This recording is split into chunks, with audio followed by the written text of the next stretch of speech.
Continuamos con el capítulo 8 de Isaías. Desde el capítulo 8 hasta el capítulo 12, lo que vamos a ver son una serie de profecías dadas durante el reino de Acaz. Desde el capítulo 8 hasta el capítulo 12, lo que vamos a ver son algunas profecías que se dieron durante el reinado de Acaz. Dice el versículo 1, me dijo Jehová, toma una tabla grande y escribe en ella con caracteres legibles tocante a Maser Salal Asbaz. Bueno, note que la orden de Dios es que el profeta debía escribir en una tabla grande el nombre de su hijo. Este es el nombre más largo que encontramos en la Biblia. Y su nombre, como leímos, es Maser Salal Asbaz, que significa el despojo se apresura o la presa se apresura. El despojo se apresura o la presa se apresura.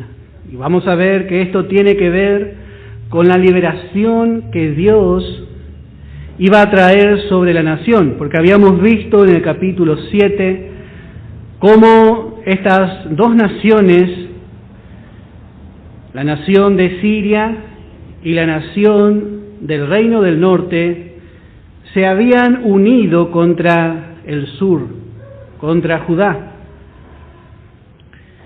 Entonces Dios manda a escribir al profeta. Y note que este mensaje era, como dijimos, un mensaje de liberación y debía estar al alcance de todos. Por eso dice, me dijo Jehová, toma una tabla grande y escribe en ella con carácter legible, para que todos puedan entender. En el capítulo 7 encontramos especialmente que Dios le habla al rey, a un rey incrédulo. Pero en el capítulo 8 vemos que su mensaje se extiende ya a toda la nación. Dios quería que la nación entienda que su liberación vendría solamente de Él. Acuérdense que esta nación era una nación idólatra que consultaba a sus adivinos. Sus adivinos eran gente prominente e importante, pero Dios manda a hacer esto para que su nación entienda que si hay una liberación vendría solamente de Dios. Por eso todos tenían que entender este mensaje. Y así también cuando nosotros damos la palabra tiene que ser para que todos puedan alcanzar a entender. Cuando nosotros damos la palabra, a veces pasa que queremos dar cosas muy profundas y que hay hermanos que no pueden entender. Tenemos que diferenciar este tiempo que nosotros estamos teniendo para estudiar. Estamos viendo cosas muy profundas, hermanos. Y hay cosas que nosotros, cuando empezamos en una congregación o a la congregación, a los hermanos que muy de vez en cuando a veces agarran su Biblia, no podemos darles. Pablo le dice a los corintios, no pude hablarles como a espirituales, dice. Primero tenemos que resolver el problema de la carnalidad. Primeramente tenemos que resolver otras cosas. Y así también, este es una enseñanza, es un ejemplo para nosotros. Y como dijimos,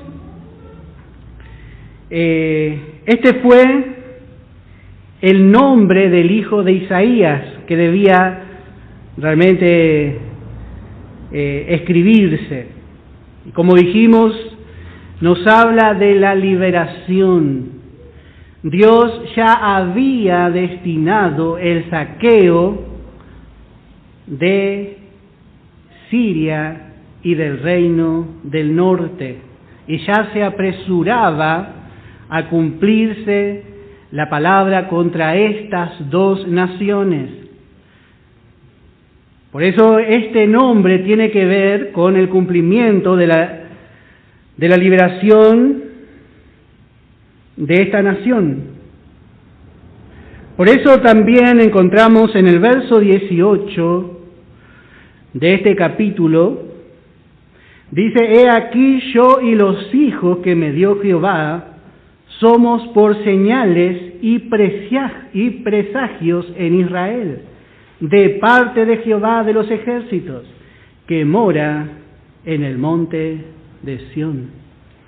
Bueno, este nombre Dios le mandó a poner al hijo de Isaías. Y este niño era una señal a Israel. Era una señal, en este caso también, como dijimos, de la liberación. Y en esto también vemos hasta dónde Dios entra en la vida de sus instrumentos. A veces pensamos, bueno, qué lindo sería ser como Isaías. Qué lindo sería ser como el profeta Elías, como el apóstol Pablo. Pero vemos que Dios, aún en su vida, Él llegó a ser una señal. Dios entró en toda forma de cómo Él tenía que tratar a sus hijos, así como el otro día el hermano le enseñaba, cómo debemos instruir, cómo debemos criar por Sansón. Y así realmente es cuando nosotros nos ponemos al servicio de Dios. Dios entra y no hay rincón de nuestra vida que Él no tome. A veces pensamos que seguir al Señor es venir y venir a asistir 2 o 3 días al culto, y bueno, eso ya está, ya es suficiente. Pero no. Dios vemos que entra muy adentro de nuestras vidas. Y aún le pone este lindo nombre, para que por este nombre Israel sepa que estaba en contra de sus enemigos, que Dios estaba en contra de sus enemigos.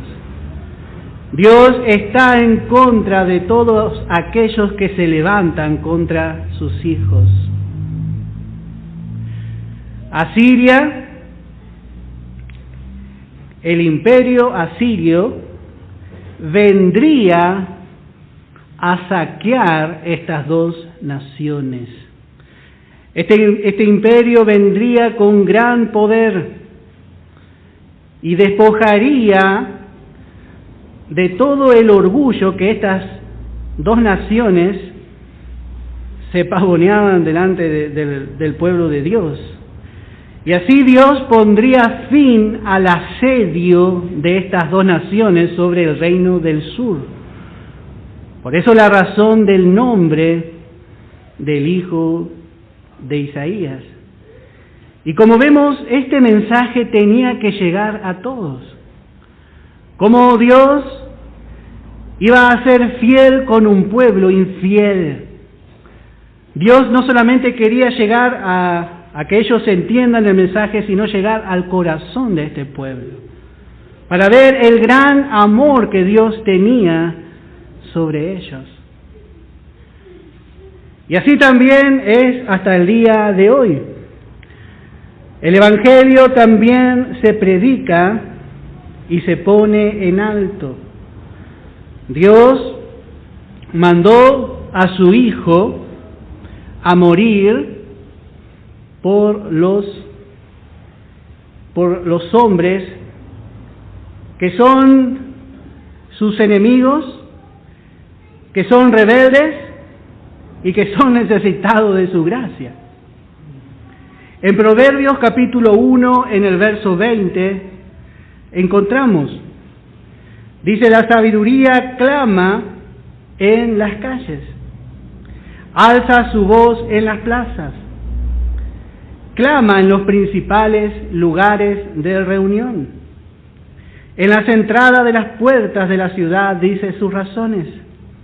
Note que la sabiduría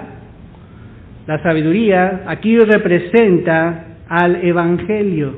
El Evangelio es predicado. En las calles, dice, alza su voz en las plazas para llegar a todos. Clama en los principales lugares de reunión. En las entradas de las puertas de la ciudad dice sus razones. ¿Hasta cuándo, simples, amaréis la simpleza? Y los burladores desearán el burlar, y los insensatos aborrecerán la ciencia. Volveos a mi reprensión. He aquí yo derramaré mi espíritu sobre vosotros, y os haré saber mis palabras. Así, en este tiempo, el Evangelio llega a todos. Nadie va a tener excusa. A veces, cuando nosotros empezamos a predicar en la radio, me llamó una hermana y me preguntó, hermano, ¿se puede predicar por radio? Pero por supuesto. Hermanos, ya sea por medio de un folleto, por un programa de televisión, ya sea por un programa en internet, ya sea aquí en este lugar, ya sea a tiempo o fuera de tiempo, el Evangelio tiene que ser proclamado. Y esa es nuestra responsabilidad. Acuérdense que esto es en obediencia al llamado de Isaías. ¿A quién enviaréis? ¿Y quién irá por nosotros? Nosotros hoy podemos decir que somos representantes de Dios en la tierra. Somos como embajadores de una patria celestial. Por eso en 2 de Corintios dice en el capítulo 5, dice en el verso 20, así que somos embajadores en nombre de Cristo, como si Dios rogase por nosotros o como si Dios rogase por medio de nosotros. O rogamos en nombre de Cristo, reconciliados con Dios. Así realmente somos nosotros. Somos representantes y Dios dice, como si Dios rogase por medio de nosotros. Somos instrumentos en las manos de Dios, para que todo aquel necesitado pueda alcanzar este mensaje. Bueno, dice en el verso 2 del capítulo 8 de Isaías,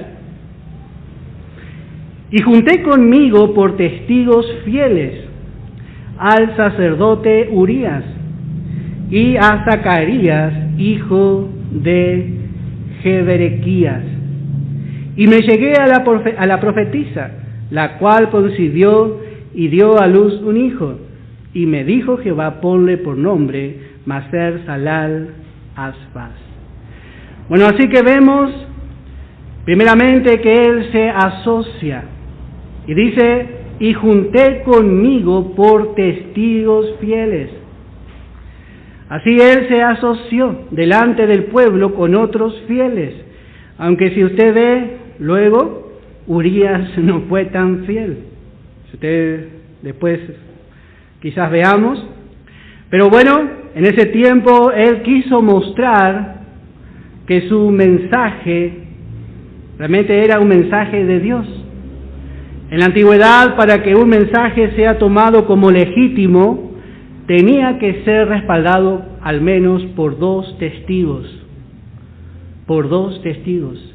Por eso el número 2 es el número de suficiente testimonio.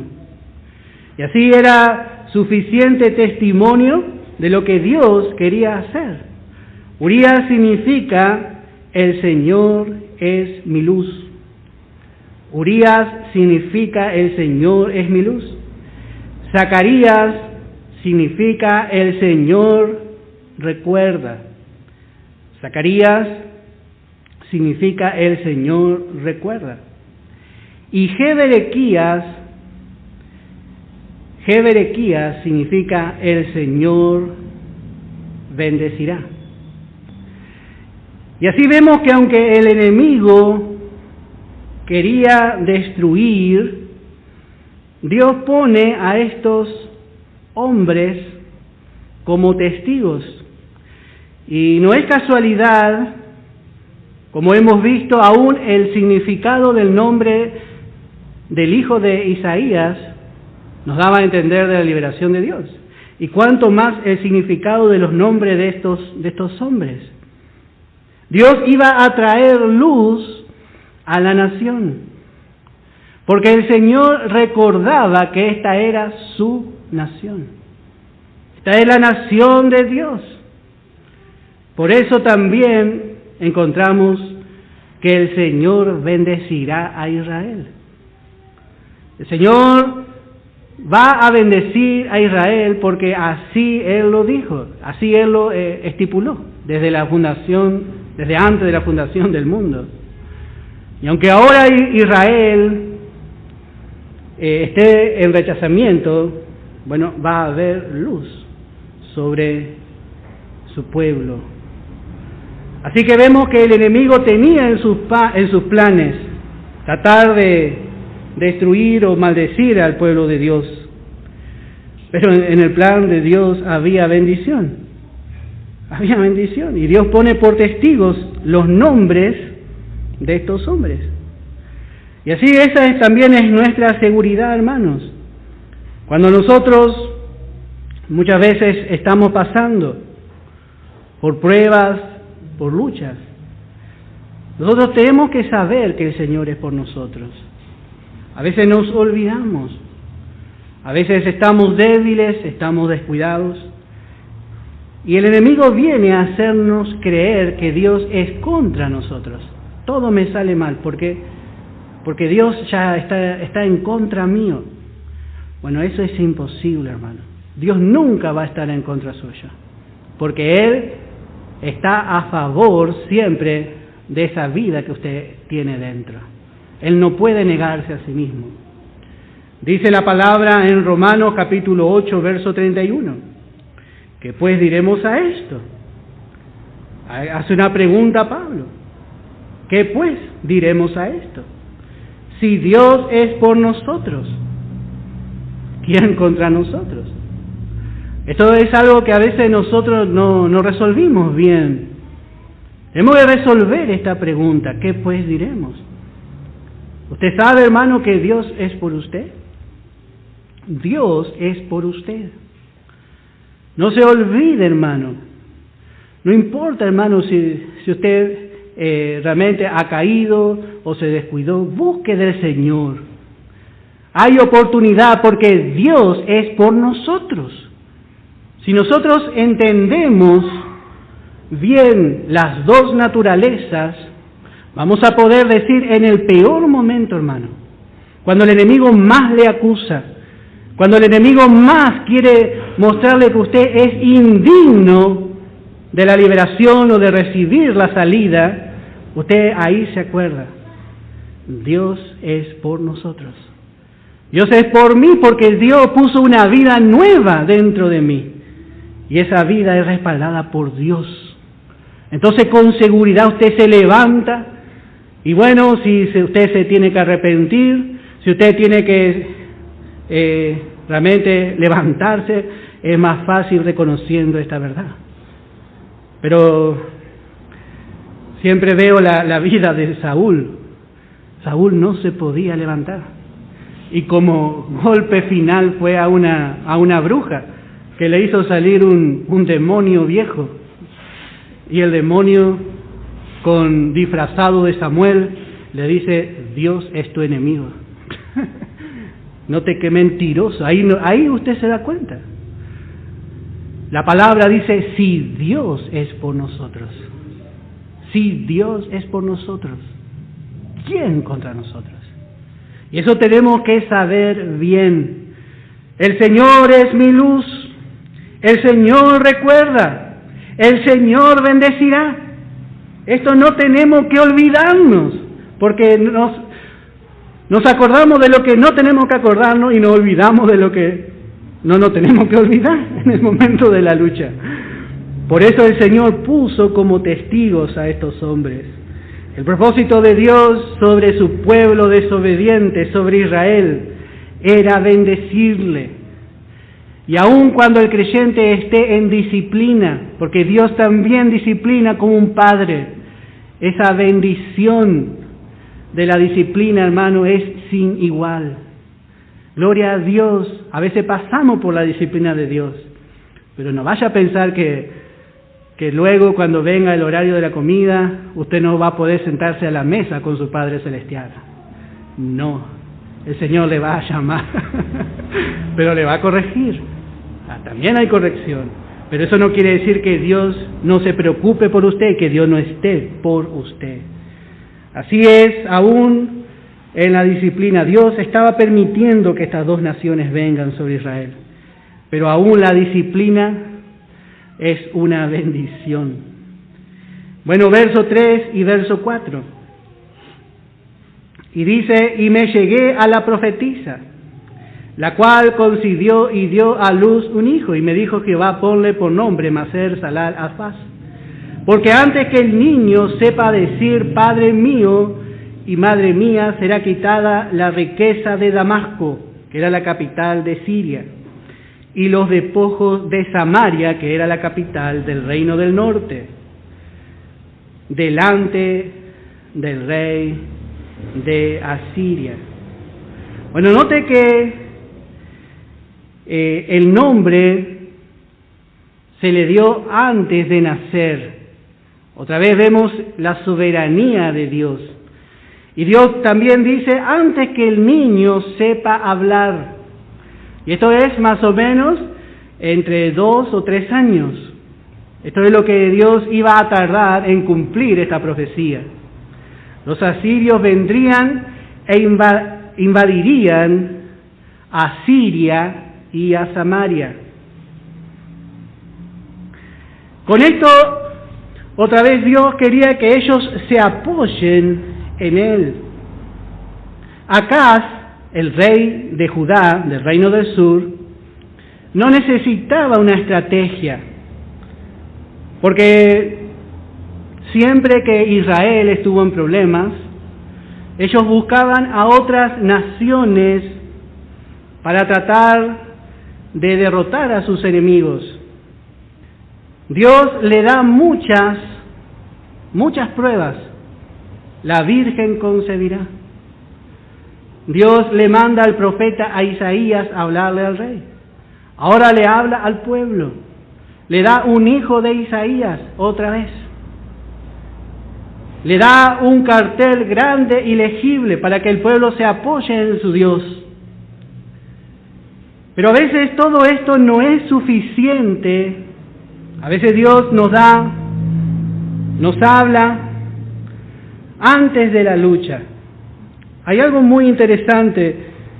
¿Cuántas veces nosotros podemos ver en nuestra vida que Dios nos preparó para una lucha? Quizás hemos ido a escuchar la palabra y Dios habló a nuestro corazón. Y después vino la lucha, y vino la lucha, y nosotros ya entendimos que vino de parte de Dios. Y ya entramos en la lucha venciendo. Porque el Señor nos preparó. Pero ¿cuántas veces el Señor habla a nuestro corazón y viene la lucha y nosotros no nos hemos apropiado de la palabra de Dios? Porque Dios estaba haciendo todo esto, porque no es que la lucha iba a terminar, faltaban 2 años. Dios hacía todo esto para que su pueblo se apoye en Él, para que ellos puedan soportar y salir victoriosos de la prueba. Pero ahora cuando vemos el actuar de este rey, es lamentable. Vamos a ver en Segunda de Reyes, capítulo 16, vamos a ver desde el verso 7 en adelante. Dios le habla con gracia. Dios le dice, yo voy a traer liberación. Pero vamos a ver cuál fue la actitud del rey Acaz. Y dice el verso 7, entonces Acaz envió embajadores a Tiglat-Pileser, rey de Asiria. Note que Dios ya le había dicho que los asirios iban a venir. Pero note que este hombre no confía en Dios. Pero dice, mire qué buena idea. Me dio una idea Dios. Y voy a hacer en mi fuerza. Y note que va y manda embajadores diciendo, yo soy tu siervo y tu hijo. Sube y defiéndeme de mano del rey de Siria y de mano del rey de Israel, que se han levantado contra mí. Y note lo que llegó a hacer este rey. Y tomando Acaz la plata y el oro que se halló en la casa de Jehová y en los tesoros de la casa real, envió al rey de Asiria un presente. Y le atendió el rey de Asiria. Note cómo este rey enseguida entendió. Pues subió el rey de Asiria contra Damasco y la tomó. Y llevó cautivos a los moradores a Kir y mató a Rezín. Después fue el rey de Acaz a encontrar a Tiglat-Pileser, rey de Asiria, en Damasco. Y cuando vio el rey Acaz el altar que estaba en Damasco, envió al sacerdote Urías el diseño y la descripción del altar conforme a toda su hechura. Y el sacerdote Urías edificó el altar conforme a todo lo que el rey Acaz había enviado de Damasco. Y así lo hizo el sacerdote Urías, entre tanto que el rey Acaz venía de Damasco. Note lo que hace este rey. Dios ya le había dado suficiente testimonio. Pero note que este hombre no puede confiar en Dios. Como dijimos, este era un hombre incrédulo. Y va, entrega el oro del templo al rey de Asiria. Y así es con nosotros muchas veces. Dios, hermano, nos habla siempre antes, para que podamos apoyarnos en Él. Pero viene la circunstancia y nos apoyamos en nuestra prudencia, en nuestra inteligencia, en nuestra fuerza, en nuestro dinero, en tratar de hacer nosotros con nuestra audacia. Y por supuesto, note que este rey terminó copiando el altar que vio en Damasco. En Jerusalén ya estaba el altar del holocausto. Pero va y le pide a Urías, como dijimos, este es el mismo Urías que había llamado Isaías.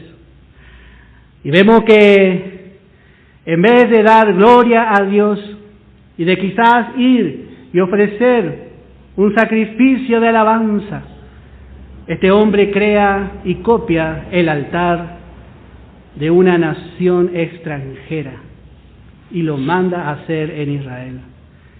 Hermano, esto es lo que ocurre cuando nosotros no confiamos en Dios. Empezamos a copiar las maneras del mundo. El mundo hace así. El mundo tiene su altar. Ellos se glorían de sus logros, de sus capacidades. El hombre dice, Dios ayuda a los que se ayudan. Mentira. Dios ayuda a los que dependen 100% de Él. Eso es fe. Si no, pregúntele a Abraham, que salió sin saber a dónde iba.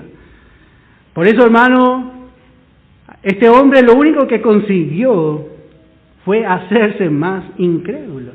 Nada más. Nada más. Este hombre hizo una gran estrategia aparentemente. Pero qué tremendo. Sacó el oro del templo. Sacó el oro del templo de Jehová. Empobreció. Y esto nos muestra que nosotros muchas veces empobrecemos espiritualmente. Porque nosotros también somos templo del Espíritu Santo. Y en vez de enriquecernos por cada circunstancia, por no confiar en Dios, empobrecemos más. Así esa es la actitud que vemos en este rey. Ellos podrían haber descansado. Él podría haber realmente descansado porque Dios le habló con gracia. Pero el hombre no puede creer en la gracia. Es algo muy maravilloso. Siempre realmente veo en este rey, porque este rey sabía que estaba en desobediencia. ¿Y cómo confiar en Dios? ¿Cómo necesitamos conocer, hermano, al Dios de toda gracia? Hermano, el Señor es bueno. El Señor es fiel, hermano. Y que tenemos que conocerle para poder realmente conocerle como aquel Dios amante, nuestro pronto auxilio, para poder avanzar, crecer espiritualmente. Esto no es un conocimiento frío. Israel vio un cartel, pero Dios en ese cartel estaba derramando su gracia para sus vidas. Bueno, vamos a seguir leyendo. Isaías capítulo 8. Dice en el verso 5: Otra vez volvió Jehová a hablarme diciendo: por cuanto desechó este pueblo las aguas de Siloé, que corren mansamente, y se regocijó con Rezín y con el hijo de Remalías. Y aquí por tanto que el Señor hace subir sobre ellos aguas de ríos impetuosas y muchas. Esto es al rey de Asiria con todo su poder, el cual subirá sobre todos sus ríos y pasará sobre todas sus riberas. Bueno, como vemos, Dios había visto la actitud de este rey. Dios le ofreció la gracia. Dios le ofreció realmente, como dice aquí, las aguas de Siloé. Las aguas de Siloé. La palabra Siloé significa descanso. Ellos podrían haber descansado en Dios, porque Dios dio suficiente oportunidad, dio suficientes señales, puso mensajeros, usó vidas, usó la vida del profeta, la vida de los hijos del profeta, para que el pueblo se acerque y confíe en su Dios. Y así también es con el hombre natural. Dios ha dado suficiente testimonio y el hombre rechaza la gracia de Dios. Dios ha dado suficiente mensaje para que el hombre confíe. Puso señales visibles, como vemos, al alcance de todos. Pero vemos que para el pueblo de Israel esto no fue suficiente. El pueblo de Israel en sí, desechó las aguas de Siloé. La palabra Siloé significa, como dijimos, reposo. También viene de otro vocablo que significa enviado. Enviado. Este era un estanque muy pequeño que más adelante vamos a ver también, porque va a volver a aparecer. Y este estanque lleno de agua representa a Cristo. Este estanque de Siloé representa a Cristo como el reposo de la nación de Israel. Y dice que sus aguas corren mansamente, corren en paz, dice otra versión. Y así vemos que Dios le ofreció a la nación de Israel a su Hijo. Así fue en su primer venida. Vamos a ver en Romanos capítulo 10, en el verso 21. Dice: pero acerca de Israel, dice: todo el día extendí mis manos a un pueblo rebelde y contradictor. Así fue el pueblo de Israel. Fue un pueblo rebelde que no quiso sujetarse a Dios, no quiso confiar en Dios. Y por último le mandó también a su Hijo. Le mandó su mano poderosa, su brazo poderoso. Todo el día extendió, todo el día Dios les ofreció. Y Dios esperó que su pueblo se acerque a Él. Y esto podemos decir, podemos llamar que es la longanimidad de Dios. Esto es nada más que la longanimidad de Dios, una paciencia muy grande, muy larga. El estanque de Siloé era un estanque silencioso y pequeño. Parecía que no iba a alcanzar para que toda la nación venga y beba de ese estanque. Y así era Jesús también. No hubo parecer en Él ni hermosura. Pero este estanque tenía una particularidad porque fluía entre el monte de Sión y el monte Moriah. Este estanque de Siloé estaba entre estos dos montes, el monte de Sión y el monte Moriah. Y aquí hay más de lo que nosotros podemos ver al leer así simplemente. Porque sabemos que el monte de Sión es el monte de la gracia. Y es un contraste. Ahora cuando la hermana Carmen llegue en Gálatas, usted va a ver que hay un contraste que Pablo hace entre el monte de Sión y el monte de Sinaí. El monte de Sinaí fue donde se dio la ley. Así que vemos que el monte de Sión representa la gracia de Dios. En Hebreos capítulo 12, en el verso 18, podemos leer hasta el verso 22, al menos, podemos ver algo respecto a este monte. Dice: porque no os habéis acercado al monte que se podía palpar. Estamos en Hebreos capítulo 12, en el verso 18. Porque no os habéis acercado al monte que se podía palpar, y que ardía en fuego, a la oscuridad, a las tinieblas y a la tempestad. Así era el monte de Sinaí, donde Dios dio la ley. Dios dio la ley y se escuchaba con potencia el sonido de la trompeta. Y cada vez que Dios hablaba, temblaba el monte y humeaba. Y dice que se salía fuego porque Dios estaba mostrando la ira contra la vieja creación y estaba dando la ley. Y dice el verso 19, al sonido de la trompeta y a la voz que hablaba, la cual los que la oyeron rogaron que no se les hablase más, porque Dios le hablaba y daba la ley.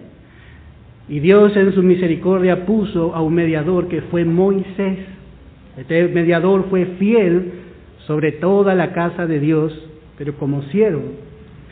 Y dice el verso 21, y tan terrible era lo que se veía, que Moisés dijo: estoy espantado y temblando. Y así es la ley. La ley pone bajo condenación al hombre y lo deja temblando, lo deja bajo temor. El espíritu de la ley es el temor. El espíritu de la ley es el temor, es la turbación. Y así vino el Señor y encontró a la nación temblando, espantada. Pero Pablo dice ahora en el verso 22, sino que os habéis acercado al monte de Sión, aleluya. Dice, a la ciudad del Dios vivo, Jerusalén la celestial, a la compañía de muchos millares de ángeles, a la congregación de los primogénitos que están inscritos en los cielos, a Dios el juez de todo. Y si Dios justifica, ¿quién condenará? A los espíritus de los justos hechos perfectos, a Jesús, el mediador del nuevo pacto, a la sangre rociada que habla mejor que la de Abel. ¡Qué tremendo! Esto es una diferencia notable. En un monte había temor, pero este estanque estaba al lado de este monte, el monte de Sión. Estaba ahí. Y luego del otro lado estaba el monte Moriah. El monte Moriah. El monte Moriah es donde Abraham ofreció a Isaac. También este monte era donde Salomón construyó el templo. Este monte también David había comprado como heredad. Y si usted miraba estos dos montes, cuando estos dos montes iban bajando, allí estaba el Gólgota. Así que ahí en medio estaba el Siloé. Ahí en medio. Este monte Moriah era donde Dios encontró un sustituto para Isaac. Pero en este mismo monte, Dios no encontró sustituto para el Señor Jesucristo. En otras palabras, hermano, este lugar nos habla de la gracia de Dios, en donde Dios había perdonado la maldad del hombre. Dios había perdonado a Isaac. Dios no perdonó a nosotros en ese lugar, pero Dios no perdonó a su hijo. Y esto Dios quería mostrarle a Isaac. A Acaz. Por cuanto dice, desechó este pueblo las aguas de Siloé, que corren mansamente. Así en la cruz fueron abiertas las fuentes de la inmensa gracia de Dios y corren. Esa agua corre, hermano. Esa agua es un agua viva. Es justo lo que nosotros necesitamos. Y corre mansamente. Nosotros ahí encontramos en la gracia de Dios el descanso, hermano, el reposo. Cuando venimos, quizá porque la ley nos persigue, va detrás de nosotros, pero después venimos a la gracia y hallamos, como dijo el salmista David, en agua de reposo, dice, Él me hará descansar, confortará mi alma. Esto es cuando nosotros llegamos a entender la gracia de Dios. Por eso estamos tan agradecidos, hermano. El pueblo de Dios no pudo ver esto. Mire, estaban los dos montes, el estanque, pero para ellos Jesús fue algo muy pequeño. Ellos le llamaron el hijo de José. Así pensaban, que era un hombre nomás. Pero él estaba era lleno de gracia, como dice la palabra. Vamos a ver en el Evangelio de Juan, capítulo 1. Evangelio de Juan, capítulo 1, dice en el verso 17, pues la ley por medio de Moisés fue dada, pero la gracia y la verdad vinieron por medio de Jesucristo.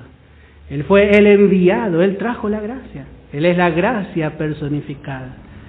Israel hasta el día de hoy está bajo la ley. Está temblando. Pero un día, hermano, Israel va a tomar realmente de esta fuente. Y dice, y se regocijó con Resín. Este representa al anticristo. Este Resín del verso 6 representa al anticristo. Y dice, verso 7, y aquí por tanto que el Señor hace subir sobre ellos aguas de ríos impetuosas y muchas. Esto es al rey de Asiria con todo su poder, el cual subirá sobre todos sus ríos y pasará sobre todas sus riberas. Y pasando hasta Judá inundará, y pasará adelante, y llegará hasta la garganta, y extendiendo sus alas llenará la anchura de tu tierra, oh Emanuel. Bueno, Dios ya dice que iban a sufrir a este mismo rey que le habían mandado las riquezas del templo. Este mismo rey en que ellos confiaban, así por su inteligencia, acá fue y mandó embajadores. Bueno, este rey iba a volverse contra el reino del sur. No solamente iba a conquistar al reino del norte y a Siria, que se levantaban contra el reino del sur, sino que por causa de que este rey vio tanta debilidad y que este pueblo estaba tan temeroso, como habíamos visto, dice que se habían estremecido como los árboles del monte a causa del viento. Este mismo rey iba a tomar oportunidad, y así iban a venir como aguas impetuosas. Te ve a veces los tsunamis y realmente derriban todo lo que está a su paso, parece que nada lo va a frenar. Y esto nos habla especialmente, como dijimos, de la nación, del imperio asirio. Ellos vendrían allí. Y esto también nos muestra lo que sucederá en el tiempo de la tribulación y de la gran tribulación con Israel por rechazar la gracia. En un momento, ellos mismos van a recibir al anticristo. Porque dice, ellos desecharon a Siloé y se regocijaron con Rezín. Es imposible que si rechazamos la verdad, es imposible que si el hombre rechaza la luz, le venga otra vez la luz, sino que le va a venir la oscuridad. Y así también el Señor Jesús enseñó, vamos a ver en el Evangelio de Juan, capítulo 5, en el verso 43.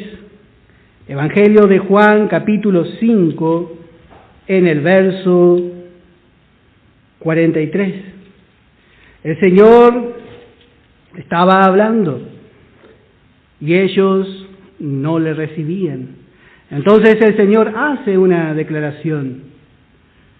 Dice, yo he venido en nombre de mi Padre y no me recibís. Si otro viniere en su propio nombre, a ese recibiréis. Acá está haciendo otra vez alusión al anticristo. El anticristo vendrá en su propio nombre. Y esto le espera a Israel por su rechazamiento. Ellos van a ver en el anticristo a su Mesías tan esperado. Por eso va a ser este hombre, va a ser un hombre lleno de señales mentirosas. Y aún Israel va a pensar que él es el Cristo. Pero también dice el verso 7, y aquí por tanto que el Señor hace subir sobre ellos aguas de ríos impetuosas, y muchas. Esto es al rey de Asiria con todo su poder, el cual subirá sobre todos sus ríos y pasará sobre todas sus riberas. Y pasando hasta Judá, inundará y pasará adelante, y llegará hasta la garganta. Note que no se va a ahogar, va a tener el agua hasta el cuello, y extendiendo sus alas, va a ser tremendo el ejército del rey de Asiria. Dice, aún llenará la anchura de tu tierra. Esto nos muestra que el imperio asirio iba a llenar la tierra del reino del sur, pero no iba a tomar a Jerusalén, iba a llegar hasta la garganta, no se iba a ahogar. Otra vez vemos la fidelidad de Dios, este mismo pueblo en que ellos confiaron para tratar de que les libre. Y este es el resultado de no confiar en Dios, de no haber aceptado las palabras de gracia que Dios mandó a darles al pueblo. Y así también va a ser con Israel en el final de esta dispensación. El anticristo vendrá con las naciones y va a rodear la ciudad santa. Y allí el Señor va a traer liberación. Porque note cómo Dios le llama. le llama Emmanuel. Y esto es lo que las naciones se olvidan. Este pueblo es el pueblo de Dios. Emmanuel significa Dios con nosotros. Esto es lo que se olvidan las naciones gentiles, de que cuando se levantan contra Israel, se levantan contra una nación donde Dios ya tiene determinado su propósito. Por eso le llama así, oh Emmanuel, dice, oh Emmanuel. No se va a ahogar porque Dios va a pelear por ello. Vamos a tomar 10 minutos y vamos a